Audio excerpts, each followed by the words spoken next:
बिस्मिल्लाहिर्रहमानिर्रहीम। आज की इस क्लास में डिस्कस करेंगे मल्टीपल शीट से आप एक शीट कैसे कंबाइन कर सकते हैं माइक्रोसॉफ्ट एक्सेल में। अगर आपके पास काफ़ी सारी शीट्स है, अगर आप चाहते हैं इन तमाम शीट्स को कंबाइन करना चाहते हैं एक शीट के अंदर, तो माइक्रोसॉफ्ट एक्सेल में आप ये किस तरह वर्क कर सकते हैं। तो आज की इस क्लास में ये कंप्लीट प्रोसेस डिस्कस करेंगे। चैनल पर अगर आप फर्स्ट हैं तो प्लीज़ चैनल को सब्सक्राइब और वीडियो को लाजमी लाइक कर दी। तो सबसे पहले ये आप देख सकते हैं हमारे पास 5 मंथ का यहाँ पर ये डाटा, यहाँ पर जनवरी, फरवरी, मार्च, अप्रैल और मई का यहाँ पर डाटा दिए गए। इस फाइल के अंदर यहाँ पर एम्प्लॉई की जो शीट है यहाँ पर मेंटेन की गई। इस फाइल को ओपन कर लेते हैं, यहाँ पर राइट क्लिक करेंगे और उनको ओपन कर लेते हैं और देखते हैं इसमें कौन सा डाटा यहाँ पर टाइप किया गया। दोस्तों, हमारी जो फाइल है यहाँ पर ओपन हो चुकी है। ये आप देख सकते हैं यहाँ पर एम्प्लॉई की जो सैलरी हो यहाँ पर मेंटेन की गई। इसमें मई का यहाँ पर डाटा है, मई की जो सैलरी मेंटेन की गई। उसके बाद यहाँ पर नेक्स्ट जो और शीट है यहाँ पर ये जनवरी की शीट है।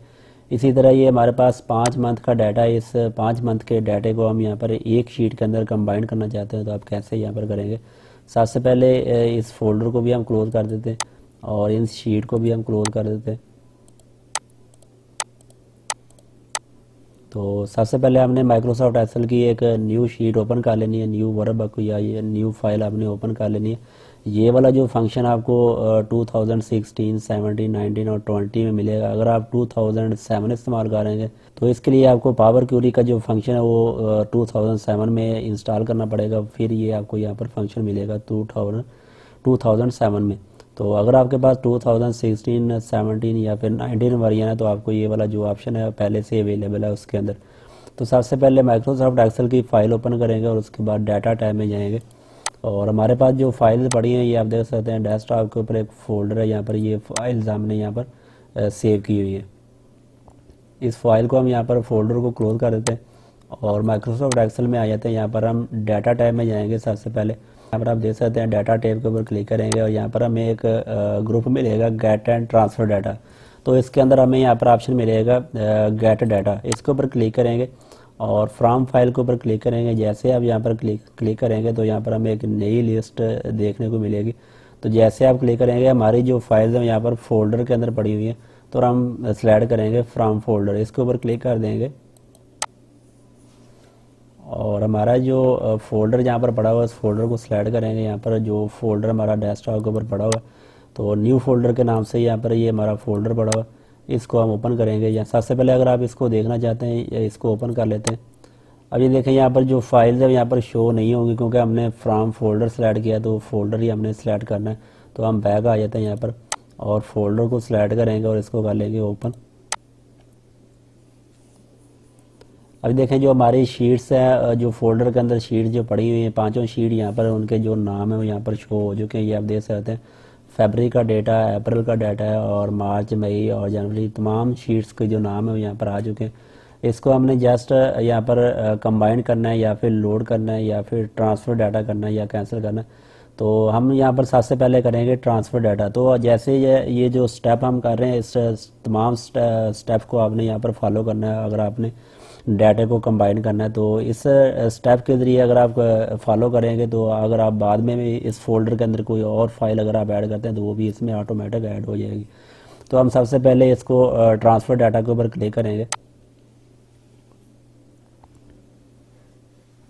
ये वाला जो फंक्शन है आपको पावर क्यूरी में जो मिलेगा, सबसे पहले यहाँ पर ये आप देख सकते हैं पावर क्यूरी का जो फंक्शन है वो यहाँ पर ओपन हो चुका है।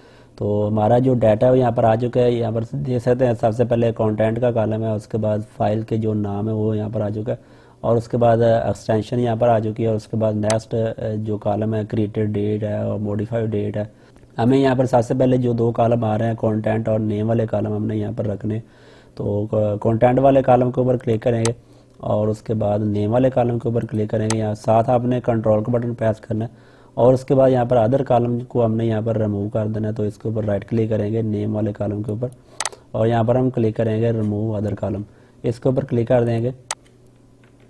हमारे जो कॉलम है अदर कॉलम वो यहाँ पर रिमूव हो चुके हैं। अगर आपने इसको अंडू करना है तो अंडू करने के लिए पावर क्यूरी में यहाँ पर आप देख सकते हैं साइड के ऊपर यहाँ पर ये हमें विंडो मिल रही है। तो ये इसके ऊपर अगर आपने क्रॉस करेंगे तो यहाँ पर आप दोबारा जो कॉलम हमने रिमूव किए थे वो यहाँ पर वापस आ जाएंगे।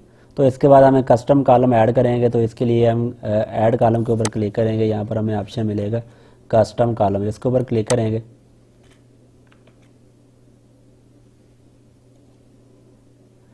यहाँ पर हम ऐड करते हैं कंबाइंड डाटा,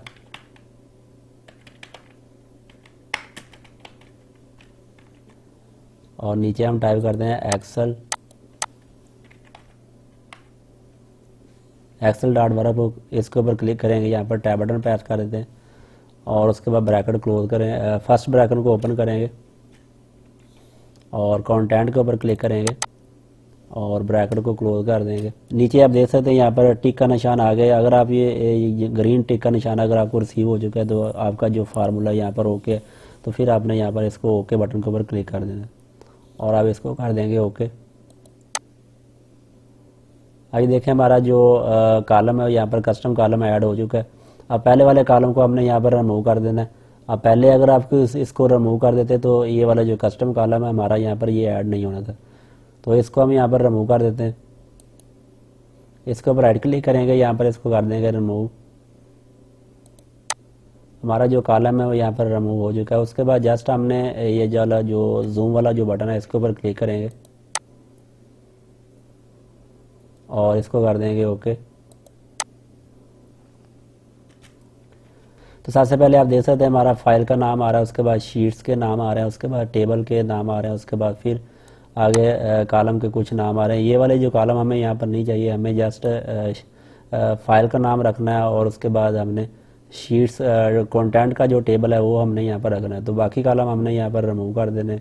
तो नेम वाले कॉलम को सिलेक्ट करेंगे और उसके बाद कंट्रोल का बटन प्रेस करना है और डाटा कंटेंट वाला जो कॉलम है इसको हम यहाँ पर सिलेक्ट करना है। इसको क्लिक करेंगे, यहाँ पर साथ आपने कंट्रोल का बटन प्रेस करना है और इसके ऊपर राइट क्लिक करेंगे और रिमूव अदर कॉलम के ऊपर क्लिक कर देंगे। हमारे जो अदर कॉलम है वो यहाँ पर रिमूव हो चुके हैं। जस्ट हमने यहाँ पर फाइल का नाम रखा है और उसके बाद जो कंटेंट वाला कॉलम है वो हमने यहाँ पर सिलेक्ट कर लिया और उसके बाद जस्ट हमने यहाँ पर इस जूम के ऊपर क्लिक करना है और इसको कर देना ओके। अब ये देखें तमाम फाइल्स के जो डाटा है वो यहाँ पर ऐड हो चुका है। जस्ट हमने इसको अपने जो सेटिंग है डाटे की करनी है। तो सबसे पहले ये आप देख सकते हैं कुछ ब्लैंक्स रो भी यहाँ पर आ रही है और जो बार बार जो हेडिंग है वो भी यहाँ पर रिपीट हो रही है। इसको आप कैसे यहाँ पर सेट कर सकते हैं, तो सबसे पहले जो नाल वाला ऑप्शन है इसको हम यहाँ पर रिमूव कर देते हैं। इसको अनचेक कर देंगे, यहाँ पर फिल्टर में जाएंगे और इसको कर देंगे अनचेक और इसको कर देंगे ओके। अब नाल वाला जो ऑप्शन है वो यहाँ पर रिमूव हो चुका है। और उसके बाद अगर आप चाहते हैं ये वाली जो फर्स्ट रो आ रही है ये हमने हेडर के तौर पर इस्तेमाल करनी है। तो सबसे पहले ये जो एम्प्लॉई की जो फाइल नेम आ रहा है इसको हम यहाँ पर हमने रिमूव कर देना है। एम्प्लॉई डाटा इसको हम रिमूव कर देते हैं और उसके बाद जस्ट हमने ये जो कॉलम की जो हेडिंग हमारी आ रही है तो इसको अगर आपने बार बार रिपीट करना है तो इसके लिए हम क्या करेंगे, यहाँ पर होम टैब में जाएंगे और यहाँ पर हमें ऑप्शन मिलेगा use first row as header. इसके ऊपर क्लिक करेंगे यहाँ पर एरो के ऊपर और use first row as header इसके ऊपर क्लिक कर देंगे।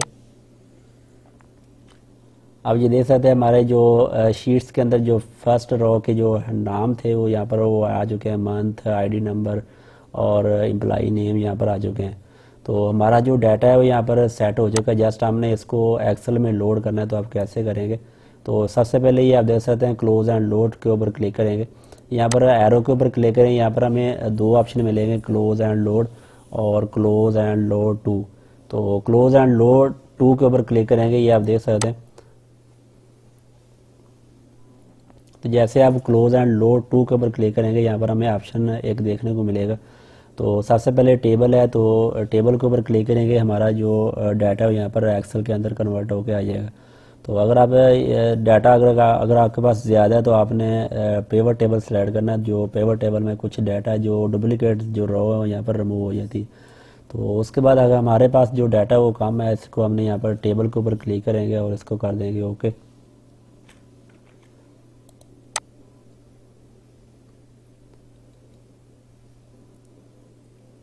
दोस्तों ये आप देख सकते हैं हमारा जो डाटा है यहाँ पर ऐड हो चुका है। ये जो फर्स्ट अप्रैल का डाटा आ गया, उसके बाद फरवरी का डाटा आ गया।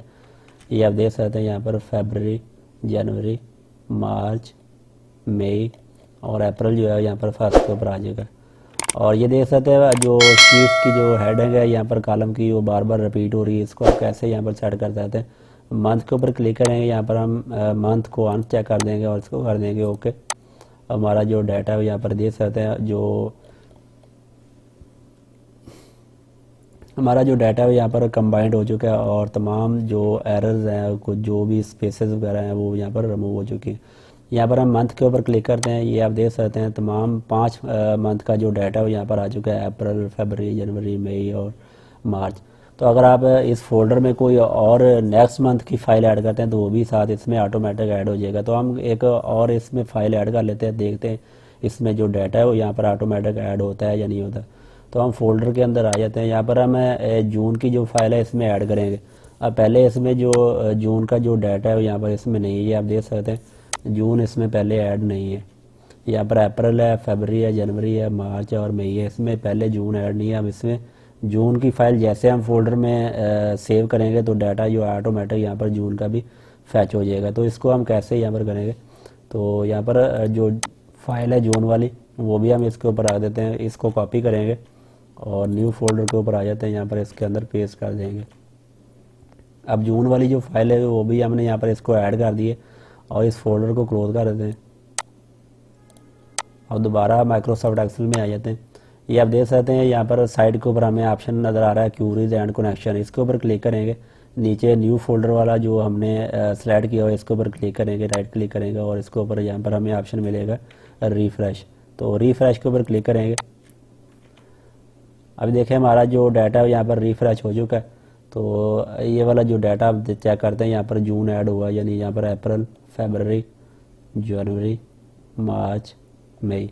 तो ये वाला जो मंथ है यहाँ पर ऐड तो हो गया लेकिन आपको शो नहीं हो रहा। तो यहाँ पर मंथ के ऊपर क्लिक करेंगे।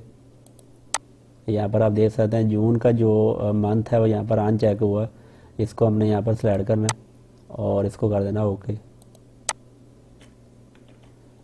अब दोबारा मंथ के ऊपर क्लिक कर दें। ये आप देख सकते हैं यहाँ पर जो जून का जो डाटा है यहाँ पर आ चुका है, यहाँ पर अप्रैल, फरवरी, जनवरी, जून, मार्च और मई। ये आप देख सकते हैं अब यहाँ पर 6 मंथ का जो डाटा है यहाँ पर ऐड हो चुका है ऑटोमेटिक। इस तरह आप जितनी भी फाइल इसमें ऐड करते जाएंगे तमाम फाइल्स का जो डाटा है इसमें ऑटोमेटिक अपडेट होता रहेगा। अगर आप इसमें कोई भी चेंजेस करते हैं, यहाँ पर किसी भी एम्प्लॉई की सैलरी चेंज करते हैं किसी भी मंथ में, तो वो भी इसमें ऑटोमेटिक चेंज हो जाएगा। अगर हम किसी भी मंथ में किसी भी एम्प्लॉई की जो सैलरी वो भी हम चेंज करके दे लेते हैं। यहाँ पर हम किसी फोल्डर के किसी भी फाइल को ओपन कर लेते हैं। यहाँ पर हम जनवरी को ओपन कर लेते हैं। यहाँ पर अब जनवरी की जो फाइल है हमने यहाँ पर ओपन कर ली। यहाँ पर हम किसी भी एम्प्लॉई का जो डाटा है यहाँ पर हम चेंज कर देते हैं। यहाँ पर हम इस रो को चेक कर लेते हैं, इसको हाईलाइट कर लेते हैं और इसकी जो सैलरी यहाँ पर 35,000 है इसको हम कर देते हैं 45,000। यहाँ पर हमने इस एम्प्लॉई की जो सैलरी यहाँ पर चेंज कर दी है, जनवरी का मंथ है और यहाँ पर जो एम्प्लॉई का जो कोड है वो 108 है और नाम फैसल है। इसकी हमने 35 से 45,000 सैलरी कर दी और देखते हैं यहाँ पर ये जो इसमें डाटा ऑटोमेटिक चेंज होता है या नहीं होता। इसको हम सेव कर देते हैं यहाँ पर और दोबारा पावर क्वेरी वाले ऑप्शन में आ जाएंगे और इसको रिफ़्रेश करेंगे। सबसे पहले हम चेक कर लेते हैं यहाँ पर 108 और जनवरी का डाटा हम यहाँ पर चेक कर लेते हैं। इसको हम फिल्टर कर लेते हैं, यहाँ पर 108 करेंगे और जनवरी में आप देख सकते हैं यहाँ पर ये 35,000 सैलरी आ रही है, इसको हमने यहाँ पर अपडेट किया था 45,000। तो इसको हम रिफ़्रेश करते हैं, राइट क्लिक करेंगे, यहाँ पर हम रिफ़्रेश बटन के ऊपर क्लिक करेंगे। अब जो शीट है इसको हमने यहाँ पर क्लोज कर देना है, क्लोज कर देते हैं। इसको दोबारा रिफ़्रेश करते हैं।